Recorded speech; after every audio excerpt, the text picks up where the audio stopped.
ইয়া জেইফা tiffin ready. অকণমান আলু ভাজি বনাইছোঁ, বেছি নহয় অকণমান এটা আলু তাইক ভাজি দিছোঁ। এইফালে তাৱা গৰম দিছোঁ আৰু এইফালে এটা কৈছোঁ ৰুটি নহয় মোক ঢিলাকৈ ৰুটি বনাই দিব।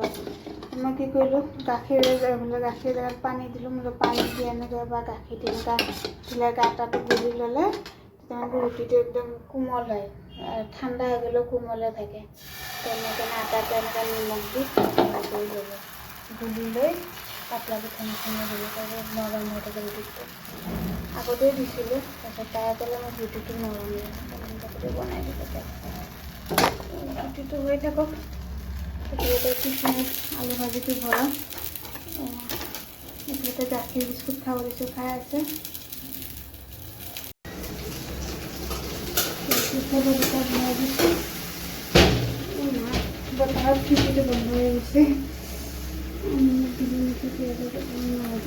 হালধি আজি পুৰা ৰ'দ, তাৰ মানে পুৰা গৰমটো পৰিব, তাৰমানে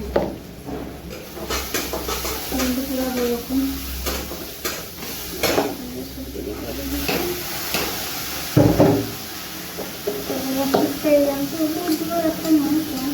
তিনখিনি দিবলৈ গাটো অকলে যাম যদি খোজকাঢ়ি যাম, বেছি খোজকাঢ়িব নিবিচাৰে। তেওঁলোকে আৰু লাহে অলপ সোনকালে ওলাই যাম। কৰি থাকিবলৈ আগবাঢ়ি থাকিবলৈ আহি পেলাই দৌৰা দিওঁ আমি বনাই দিছোঁ।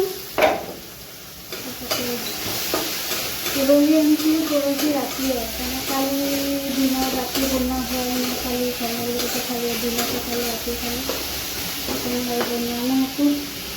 আলহী মাতিছিলে, লগৰ ঘৰতে বনালোঁ, মই বনালোঁ, মালিনীও বনালে। এতিয়া বনাই তাতে খালোঁ, খালোঁ। খাই লৈ খালোঁ দুটা বনাই দিছোঁ।